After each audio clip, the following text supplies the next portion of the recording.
Dear students, सत श्री अकाल। मैं Rakesh Kumar Dalla, instructor government ITI Mohali. ਅੱਜ ਤੁਹਾਡੇ ਸਾਹਮਣੇ ਮੈਂ ਲੈ ਕੇ ਆਇਆ ਇੰਪਲੋਏਬਿਲਿਟੀ ਸਕਿੱਲਸ ਦਾ chapter maintaining efficiency at work place, ਦਾ ਟੌਪਿਕ ਬੈਨੀਫਿਟਸ ਆਫ ਪ੍ਰੋਡਕਟਿਵਿਟੀ।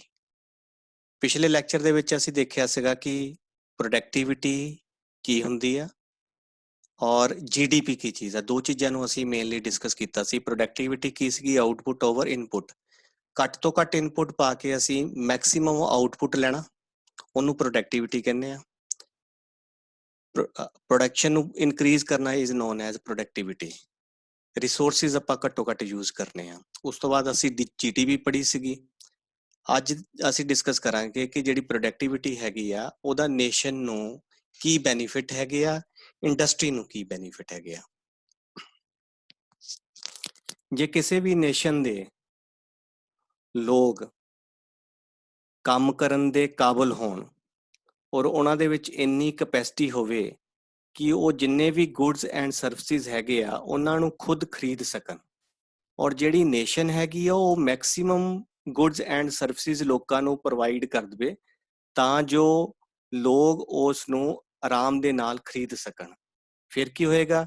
ਇੱਕ ਤਾਂ ਲੋਕਾਂ ਦੀ ਇੰਨੀ ਕਪੈਸਿਟੀ ਹੈਗੀ ਆ ਕਿ ਲੋਕ ਗੁੱਡਸ ਐਂਡ ਸਰਵਿਸਿਜ਼ ਖਰੀਦ ਸਕਦੇ ਆ, ਔਰ ਨੇਸ਼ਨ ਨੇ ਇੰਨੇ ਕੁ ਜ਼ਿਆਦਾ ਗੁੱਡਸ ਐਂਡ ਸਰਵਿਸਿਜ਼ ਪ੍ਰੋਵਾਈਡ ਕਰਤੇ ਵੀ ਉਹ ਈਜ਼ੀਲੀ ਲੋਕਾਂ ਤੱਕ ਪਹੁੰਚ ਜਾਂਦੇ ਨੇ। ਉਹਦੇ ਨਾਲ ਕੀ ਹੋਏਗਾ? ਮੋਰ ਐਂਡ ਚੀਪਰ ਫੂਡ ਹੋਏਗਾ, more and cheaper clothing and shelters ਹੋਏਗਾ। ਹੁਣ ਦੇਖੋ, ਜ਼ਿਆਦਾ ਪ੍ਰੋਡਕਟਿਵਿਟੀ ਹੋ ਗਈ, ਜ਼ਿਆਦਾ ਲੋਕਾਂ ਨੂੰ ਮਿਲ ਗਿਆ ਔਰ ਲੋਕਾਂ ਦੇ ਕੋਲ ਪੈਸਾ ਆ ਔਰ ਕਪੈਸਿਟੀ ਆ, ਉਹ ਗੁੱਡਸ ਐਂਡ ਸਰਵਿਸਿਜ਼ ਨੂੰ ਖਰੀਦ ਸਕਦੇ ਆ।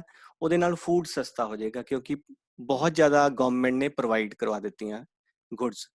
ਫੂਡ ਸਸਤਾ ਹੋ ਗਿਆ, ਓਬਵੀਅਸਲੀ ਜਿਹੜਾ ਅਸੀਂ ਕੱਪੜਾ ਪਾਉਂਦੇ ਆ ਕੱਪੜਾ ਸਸਤਾ ਹੋ ਗਿਆ, ਔਰ ਸ਼ੈਲਟਰ ਹਾਊਸ ਜਿੱਥੇ ਆਪਾਂ ਰਹਿੰਦੇ ਆ ਉਹ ਵੀ ਸਸਤੇ ਹੋ ਗਏ। ਤਿੰਨ ਚੀਜ਼ਾਂ ਦੇਖੋ, ਬੇਸਿਕ ਨੈਸੈਸਿਟੀ ਜਿਹੜੀ ਕਿਸੇ ਵੀ ਹਿਊਮਨ ਬੀਇੰਗਸ ਦੀ ਹੈਗੀ ਆ, that is food, clothing and shelter. ਰੋਟੀ, ਕੱਪੜਾ ਔਰ ਮਕਾਨ। ਇਹ ਤਿੰਨ ਚੀਜ਼ਾਂ ਜਿਹੜੇ ਕਿਸੇ ਵੀ ਆਦਮੀ ਨੂੰ ਮਿਲ ਜਾਂਦੀਆਂ ਤੇ ਉਹ ਸਿਕਿਉਰ ਫੀਲ ਕਰਦਾ ਆਪਣੇ ਆਪ ਨੂੰ। ਇਹ ਤਿੰਨ ਚੀਜ਼ਾਂ ਦੀ ਮੇਜਰ ਜਿਹੜੀ ਬੇਸਿਕ ਨੀਡ ਆ ਲੋਕਾਂ ਦੀ। ਜਦੋਂ ਬੇਸਿਕ ਨੀਡਸ ਪੂਰੀਆਂ ਹੋ ਗਈਆਂ ਤੇ ਉਹ ਸਿਕਿਉਰ ਫੀਲ ਕਰੇਗਾ ਆਪਣੇ ਆਪ ਨੂੰ। ਸੋ ਜਦੋਂ ਪ੍ਰੋਡਕਟਿਵਿਟੀ ਇਨਕਰੀਜ਼ ਹੋਏਗੀ ਉਦੋਂ ਫੂਡ ਚੀਪਰ ਮਿਲੇਗਾ ਕਿਸੇ ਕੰਟਰੀ ਦੇ ਵਿੱਚ, ਕੱਪੜਾ ਸਸਤਾ ਮਿਲੇਗਾ, ਰਹਿਣ ਨੂੰ ਮਕਾਨ ਸਸਤੇ ਮਿਲਣਗੇ। ਇਸ ਕਰਕੇ ਲੋਕ ਜਿਹੜੇ ਆ ਉਹ ਆਪਣੇ ਆਪ ਨੂੰ ਜ਼ਿਆਦਾ ਸਿਕਿਉਰ ਮਹਿਸੂਸ ਕਰਨਗੇ।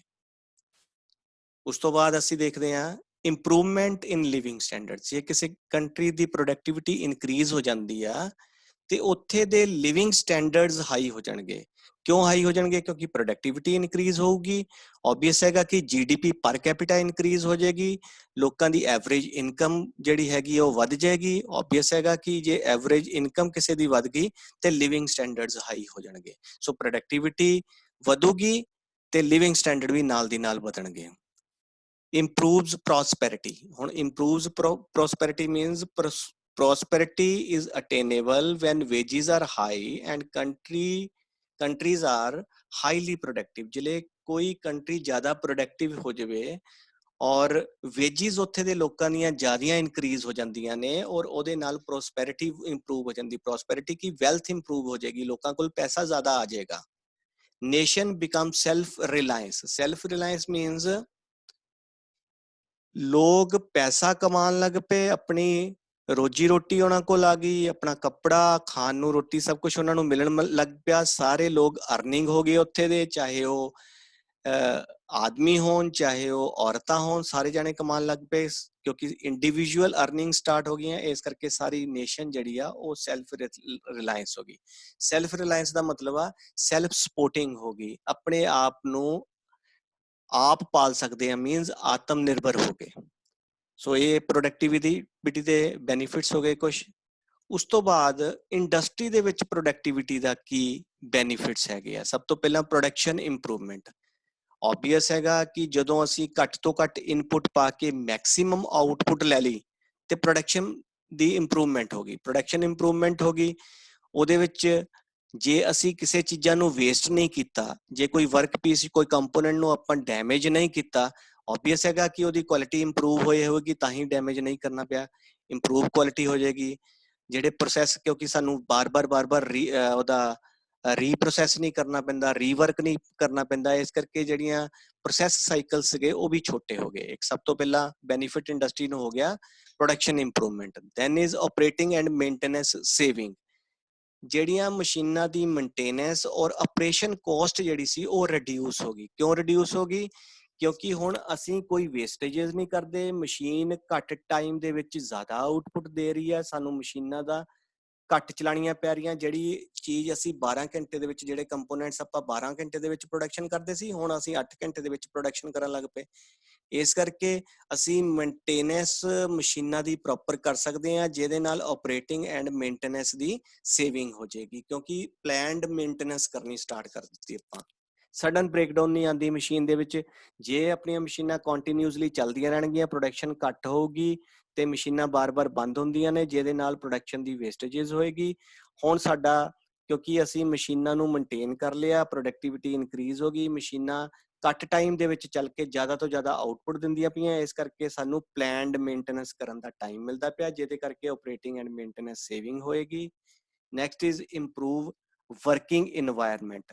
ਓਬਵੀਅਸ ਹੈਗਾ, ਕਿਸੇ ਇੰਡਸਟਰੀ ਦੇ ਵਿੱਚ ਜਦੋਂ ਅਸੀਂ ਕੰਮ ਕਰਦੇ ਪਏ ਹਾਂ, ਜੇ ਉੱਥੇ ਮਸ਼ੀਨਾਂ ਦੀ ਬ੍ਰੇਕਡਾਊਨ ਨਹੀਂ ਹੈਗੀ, ਵੇਜਿਸ ਜ਼ਿਆਦਾ ਹੈਗੀਆਂ ਆ, ਬਾਰ-ਬਾਰ ਕੋਈ ਵਰਕਰ ਜਿਹੜਾ ਆ ਉਹ ਤੰਗ ਨਹੀਂ ਹੋ ਰਿਹਾ ਮਸ਼ੀਨ ਤੇ, ਉਹਦੇ ਟੂਲਸ ਉਹਨੂੰ ਪ੍ਰੋਪਰ ਮਿਲ ਰਹੇ ਆ, ਕਟਿੰਗ ਟੂਲਸ ਉਹਨੂੰ ਪ੍ਰੋਪਰ ਮਿਲ ਰਹੇ ਆ, ਖੜੇ ਹੋਣ ਨੂੰ ਪ੍ਰੋਪਰ ਜਗ੍ਹਾ ਮਿਲਦੀ ਪਈ ਆ, ਕਿਸੇ ਇੰਡਸਟਰੀ ਨੂੰ ਪ੍ਰੋਫਿਟ ਜ਼ਿਆਦਾ ਹੈਗਾ ਆ, ਉੱਥੇ ਦੇ ਵਰਕਿੰਗ ਇਨਵਾਇਰਨਮੈਂਟ ਆਪਣੇ ਆਪ ਹੀ ਇੰਪਰੂਵ ਹੋ ਜਾਣਗੇ। Waste reduction. ਵੇਸਟ ਰਿਡਕਸ਼ਨ ਦੇ ਨਾਲ ਕੀ ਹੈਗਾ? ਰਿਡਿਊਸਡ ਵੇਸਟੇजेस ਆਫ ਪ੍ਰੋਡਕਟ। ਓਬਵੀਅਸ ਹੈਗਾ, ਜਦੋਂ ਅਸੀਂ ਪ੍ਰੋਡਕਟਿਵਿਟੀ ਇਨਕਰੀਜ਼ ਕਰਦੇ ਹਾਂ ਤਾਂ ਵੇਸਟੇजेस ਸਾਡੀਆਂ ਜਿਹੜੀਆਂ ਹੈਗੀਆਂ ਉਹ ਘਟ ਜਾਂਦੀਆਂ। ਮੀਨਸ ਆਪਾਂ ਓਕੇ ਪੀਸਿਸ ਜ਼ਿਆਦਾ ਪ੍ਰੋਡਿਊਸ ਕਰਦੇ ਹਾਂ, ਰਿਜੈਕਸ਼ਨਸ ਘੱਟ ਕਰਦੇ ਹਾਂ, ਸਾਨੂੰ ਰੀਵਰਕ ਨਹੀਂ ਕਰਨਾ ਪੈਂਦਾ ਜਾਂ ਕਿਸੇ ਕੰਪੋਨੈਂਟ ਨੂੰ ਸਕ੍ਰੈਪ ਨਹੀਂ ਕਰਨਾ ਪੈਂਦਾ। Water, raw material and reutilization of waste heat. ਹੁਣ ਆਪਾਂ ਇੱਥੇ ਦੇਖਦੇ ਹਾਂ ਰੀਯੂਟਿਲਾਈਜੇਸ਼ਨ ਆਫ ਵੇਸਟ ਹੀਟ ਕੀ ਹੈਗੀ ਆ। ਸੇ ਅਸੀਂ ਕਿਸੇ ਫਰਨਸ ਦੇ ਵਿੱਚੋਂ ਜਿਹੜੀ ਹੀਟ ਹੈਗੀ ਆ ਉਹਨੂੰ ਇਦਾਂ ਹੀ ਐਟਮੋਸਫੀਅਰ ਦੇ ਵਿੱਚ ਐਗਜ਼ੌਸਟ ਕਰ ਦਿੰਦੇ ਆ। ਜੇ ਅਸੀਂ ਕੋਈ ਇਦਾਂ ਦੀਆਂ ਪ੍ਰੋਸੈਸਿਸ ਲਗਾ ਲਈਏ ਕਿ ਜਿਹੜੀ ਫਰਨਸਿਸ ਦੇ ਵਿੱਚੋਂ ਕੋਈ ਹੀਟ ਅਸੀਂ ਐਗਜ਼ੌਸਟ ਕਰਦੇ ਪਏ ਆ, ਬਾਹਰ ਛੱਡਦੇ ਪਏ ਆ, ਉਹਨੂੰ ਯੂਟਿਲਾਈਜ਼ ਕਰੀਏ। ਮੀਨਸ ਜਿਵੇਂ ਵਾਟਰ ਹੀਟਿੰਗ ਦੇ ਲਈ ਕਰ ਲਿਆ ਜਾਂ ਹੋਰ ਪ੍ਰੋਸੈਸਿਸ ਦੇ ਵਿੱਚ ਹੀਟ ਚਾਹੀਦੀ ਆ, ਆਪਾਂ ਉਹਨੂੰ ਰੀਯੂਟਿਲਾਈਜ਼ ਕਰ ਲਿਆ। ਉਹਦੇ ਨਾਲ ਕੀ ਹੋਇਆ? ਸਾਡੀ એનર્ਜੀ ਸੇਵਿੰਗ ਇੰਡਸਟਰੀ ਦੇ ਵਿੱਚ ਹੋ ਗਈ। ਸਾਨੂੰ ਕੋਈ ਹੋਰ ਕੰਪੋਨੈਂਟ ਨਹੀਂ ਯੂਜ਼ ਕਰਨੇ ਪਏ ਹੀਟਿੰਗ ਦੇ ਲਈ, ਜਾਂ ਸਾਨੂੰ ਘੱਟ ਕਰਨੇ ਪਏ। ਉਹਦੇ ਨਾਲ ਕੀ ਹੋਏਗੀ? ਵੇਸਟ ਰਿਡਕਸ਼ਨ ਹੋ ਜਾਏਗੀ। ਇਸ ਤੋਂ ਬਾਅਦ ਐਮਿਸ਼ਨ ਰਿਡਕਸ਼ਨ। ਐਮਿਸ਼ਨ ਰਿਡਕਸ਼ਨ ਕੀ ਹੈਗੀ ਆ? ਕੋਈ ਵੀ ਇੰਡਸਟਰੀ ਦੇ ਵਿੱਚ ਹੈਜ਼ਾਰਡੀਅਸ ਕੰਪੋਨੈਂਟਸ ਜਾਂ ਹੈਜ਼ਾਰਡੀਅਸ ਪ੍ਰੋਸੈਸਿਸ ਹੁੰਦੀਆਂ ਨੇ, ਉਹਨਾਂ ਦੇ ਜਿਹੜੇ ਵੇਸਟ ਹੁੰਦੇ ਆ, ਜਿਵੇਂ ਕੈਮੀਕਲਸ ਵੇਸਟ ਹੁੰਦੇ ਨੇ, ਉਹ ਚੱਕ ਕੇ ਅਸੀਂ ਲੋਕ ਬਾਹਰ ਸਿੱਟ ਦਿੰਦੇ ਆ। ਉਹ ਕਿਉਂ ਸਿੱਟਦੇ ਆ? ਕਿਉਂਕਿ ਉਹਨਾਂ ਨੂੰ ਪ੍ਰੋਸੈਸ ਕਰਨ ਦੇ ਲਈ, ਉਹਨਾਂ ਨੂੰ ਨਿਊਟਰਲ ਕਰਨ ਦੇ ਲਈ ਇੰਡਸਟਰੀ ਦੇ ਵਿੱਚ ਖਰਚੇ ਆਉਂਦੇ ਆ। ਜਦੋਂ ਇੰਡਸਟਰੀ ਵਧੀਆ ਤਰੀਕੇ ਦੇ ਨਾਲ ਨਹੀਂ ਚੱਲਦੀ ਪਈ, ਲਾਸ ਦੇ ਵਿੱਚ ਚੱਲਦੀ ਪਈ ਆ, ਜਾਂ ਉਹਦੇ 'ਚ ਪ੍ਰੋਡਕਟਿਵਿਟੀ ਨਹੀਂ ਹੈਗੀ, ਉਹ ਇੰਡਸਟਰੀ ਆਪਣੇ ਪੈਸੇ ਬਚਾਉਣ ਦੇ ਲਈ ਜਿਹੜਾ ਕੈਮੀਕਲ ਹੈਗਾ ਜਾਂ ਹਜ਼ਾਰਡੀਅਸ ਥਿੰਗਸ ਕੰਪੋਨੈਂਟਸ ਹੈਗੇ ਆ, ਉਹਨਾਂ ਨੂੰ ਇਦਾਂ ਹੀ ਥਰੋ ਕਰ ਦਿੰਦੇ ਆ ਵਿਦਆਊਟ ਪ੍ਰੋਸੈਸਿੰਗ। ਪਰ ਲੀਗਲੀ ਇਹਨਾਂ ਨੂੰ ਸਾਰੇ ਜਿੰਨੇ ਵੀ ਕੈਮੀਕਲਸ ਹੈਗੇ ਆ, ਉਹਨਾਂ ਨੂੰ ਪ੍ਰੋਸੈਸ ਕਰਕੇ ਨਿਊਟਰਲ ਕਰਕੇ ਸਾਨੂੰ ਡਰੇਨ ਆਊਟ ਕਰਨਾ ਪੈਂਦਾ ਬਾਹਰ। ਸੋ ਜੇ ਸਾਡੀ ਪ੍ਰੋਡਕਟਿਵਿਟੀ ਇਨਕਰੀਜ਼ ਹੈਗੀ ਆ, ਸਾਡੇ ਕੋਲ ਉੱਥੇ ਟਾਈਮ ਹੋਏਗਾ, ਸਾਡੇ ਕੋਲ ਪੈਸਾ ਹੋਏਗਾ ਕੰਮ ਕਰਨ ਨੂੰ, ਇੰਡਸਟਰੀ ਵਧੀਆ ਤਰੀਕੇ ਦੇ ਨਾਲ ਹਰ ਜਿਹੜਾ ਵੇਸਟੇजेस ਹੈਗੀਆਂ ਜਾਂ ਕੈਮੀਕਲਸ ਹੈਗੇ ਆ, ਉਹਨਾਂ ਨੂੰ ਰੀਪ੍ਰੋਸੈਸ ਕਰਕੇ, ਉਹਨਾਂ ਨੂੰ ਨਿਊਟਰਲ ਕਰਕੇ ਬਾਹਰ ਸਿੱਟਣਗੇ, ਜਿਹਦੇ ਨਾਲ ਕਿਸੇ ਵੀ ਤਰ੍ਹਾਂ ਦੀ ਲਿਟੀਗੇਸ਼ਨ ਇੰਡਸਟਰੀ ਦੇ ਉੱਤੇ ਨਹੀਂ ਆਉਂਦੀ। ਲਿਟੀਗੇਸ਼ਨ ਚਾਰजेस ਵੀ ਉੱਥੇ ਦੇ ਬਚ ਜਾਣਗੇ, ਔਰ ਲੋਕ ਜਿਹੜੇ ਬਾਹਰ ਸਫਰ ਕਰਨਗੇ ਕੈਮੀਕਲਸ ਡਾਇਰੈਕਟ ਸਿੱਟਣ ਦੇ ਨਾਲ, ਉਹ ਵੀ ਸਫਰ ਨਹੀਂ ਕਰਨਗੇ। ਇਸ ਇੰਡਸਟਰੀ ਨਾਲ ਰਿਲੇਟਡ ਜਿਹੜਾ ਆਪਾਂ ਪਿਛਲੀ ਸ਼ੀਟ ਤੇ ਚੈੱਕ ਕੀਤਾ, ਹੁਣ ਅਸੀਂ ਦੇਖਣਾ ਪ੍ਰੋਡਕਟਿਵਿਟੀ ਦੇ ਹੋਰ ਕਿਹੜੇ-ਕਿਹੜੇ ਫਾਇਦੇ ਹੈਗੇ ਆ। ਹੋਰ ਕਿਹੜੇ-ਕਿਹੜੇ? ਹਾਇਰ ਪ੍ਰੋਫਿਟੇਬਿਲਿਟੀ। ਓਬਵੀਅਸ ਹੈਗਾ ਕਿ ਜੇ ਅਸੀਂ ਪ੍ਰੋਡਕਟਿਵਿਟੀ ਇਨਕਰੀਜ਼ ਕਰ ਦਿੱਤੀ, ਇਨਪੁਟ ਘੱਟ ਲਈ, ਆਊਟਪੁੱਟ ਜ਼ਿਆਦਾ ਲੈ ਲਈ, ਉਹਦੇ ਨਾਲ ਕੀ ਹੋਏਗਾ? ਸਾਡਾ ਮਟੀਰੀਅਲ ਜਿਹੜਾ ਹੈਗਾ ਆ ਉਹ ਸਸਤਾ, ਅਸੀਂ ਸਾਡੀ ਲਾਗਤ ਘੱਟ ਆਈ, ਔਰ ਉਹਦੇ ਚੋਂ ਪ੍ਰੋਫਿਟ ਆਪਾਂ ਜ਼ਿਆਦਾ ਕੋਈ ਇੰਡਸਟਰੀ ਅਰਨ ਕਰ ਸਕਦੀ ਹੈ। Customers satisfaction. ਓਬਵੀਅਸ ਹੈਗਾ ਕਿ ਜੇ ਅਸੀਂ ਆਪਾਂ ਉਹਨਾਂ ਨੂੰ ਕੁਆਲਿਟੀ ਪ੍ਰੋਡਕਟ ਦਿੰਨੇ ਪਏ ਆ ਤੇ ਕਸਟਮਰ ਵੀ ਸਾਡਾ ਸੈਟਿਸਫਾਈਡ ਰਹੇਗਾ, ਔਰ ਕਸਟਮਰ ਸਾਡੇ ਕੋਲ ਬਾਰ-ਬਾਰ ਆਏਗਾ। ਇਨਕਰੀਜ਼ ਜੀਡੀਪੀ ਪਰ ਕੈਪੀਟਾ, ਆਪਾਂ ਪਿਛਲੇ ਲੈਕਚਰ ਦੇ ਵਿੱਚ ਇਹ ਡਿਸਕਸ ਕਰ ਚੁੱਕੇ ਆ। ਵੀ ਜੇ ਪ੍ਰੋਡਕਟਿਵਿਟੀ ਇਨਕਰੀਜ਼ ਹੋਏਗੀ ਤਾਂ GDP ਪਰ ਕੈਪੀਟਾ ਵੀ ਇਨਕਰੀਜ਼ ਹੋ ਜਾਏਗੀ। ਲਾਈਫ ਐਕਸਪੈਕਟੈਂਸੀ ਕੀ ਹੈਗੀ ਹੈ? ਲੋਕਾਂ ਦੀ ਦੇਖੋ ਏਜ ਵੀ ਵਧੇਗੀ। ਹਰ ਨੇਸ਼ਨ ਦੀ ਇੱਕ ਰਿਸਪੌਂਸਿਬਿਲਟੀ ਆ ਕਿ ਉੱਥੇ ਦੇ ਜਿਹੜੇ ਲੋਕ ਹੈਗੇ ਆ ਉਹਨਾਂ ਦੀ ਲਾਈਫ ਐਕਸਪੈਕਟੈਂਸੀ, ਜਿਹੜੀ ਲਾਈਫ ਉਮਰ ਵੀ ਉਹਨਾਂ ਦੀ ਇਨਕਰੀਜ਼ ਹੋਣੀ ਚਾਹੀਦੀ ਹੈ। ਉਹ ਕਿਵੇਂ ਹੋ ਜਾਏਗੀ ਜੀ? ਜੇ ਅਸੀਂ ਪ੍ਰੋਡਕਟਿਵਿਟੀ ਇਨਕਰੀਜ਼ ਕਰ ਦਾਂਗੇ। ਓਬਵੀਅਸ ਹੈਗਾ, ਜੇ ਅਸੀਂ ਪ੍ਰੋਡਕਟਿਵਿਟੀ ਇਨਕਰੀਜ਼ ਕਰਦੇ ਆ, ਲੋਕੀ ਜਿਹੜੇ ਸੈਲਫ ਰਿਲਾਇੰਸ ਹੋ ਜਾਂਦੇ ਆ, ਲੋਕਾਂ ਦੇ ਵੇਜਿਸ ਇਨਕਰੀਜ਼ ਹੋ ਜਾਂਦੇ ਆ, ਲੋਕਾਂ ਕੋਲ ਵੈਲਥ ਆ ਜਾਂਦੀ ਆ, ਤੇ ਮੈਡੀਕਲ ਏਡਸ ਗਵਰਨਮੈਂਟ ਵੱਲੋਂ ਪ੍ਰੋਵਾਈਡ ਕੀਤੀਆਂ ਜਾਂਦੀਆਂ ਨੇ, ਗਵਰਨਮੈਂਟ ਹਸਪੀਟਲਸ ਖੋਲਦੀਆਂ ਨੇ, ਡਿਸਪੈਂਸਰੀਜ਼ ਖੋਲਦੀਆਂ ਨੇ, ਹੋਰ ਇਦਾਂ ਦੇ ਮੈਡੀਕਲ ਫੈਸਿਲਿਟੀਜ਼ ਲੋਕਾਂ ਨੂੰ ਪ੍ਰੋਵਾਈਡ ਕਰਦੀਆਂ ਨੇ, ਔਰ ਲੋਕਾਂ ਦੀ ਕੈਪੈਸਿਟੀ ਆ ਉੱਥੇ ਜਾ ਕੇ ਆਪਣੀ ਟ੍ਰੀਟਮੈਂਟ ਕਰਵਾ ਸਕਣ। ਕੋਈ ਵੀ ਵਾਂਝਾ ਨਹੀਂ ਰਹੇਗਾ ਜੇ ਉਹਨਾਂ ਕੋਲ ਪੈਸਾ ਹੈਗਾ ਲੋਕਾਂ ਦੇ ਕੋਲ। ਓਬਵੀਅਸ ਹੈਗਾ, ਜੇ ਪ੍ਰੋਡਕਟਿਵਿਟੀ ਵਧੇਗੀ ਤਾਂ ਲਾਈਫ ਐਕਸਪੈਕਟੈਂਸੀ ਵੀ ਵਧੇਗੀ। ਜੈਂਡਰ ਇਕੁਐਲਿਟੀ ਵੀ ਬਹੁਤ ਇੱਕ ਵੱਡਾ ਫੈਕਟਰ ਹੈਗਾ।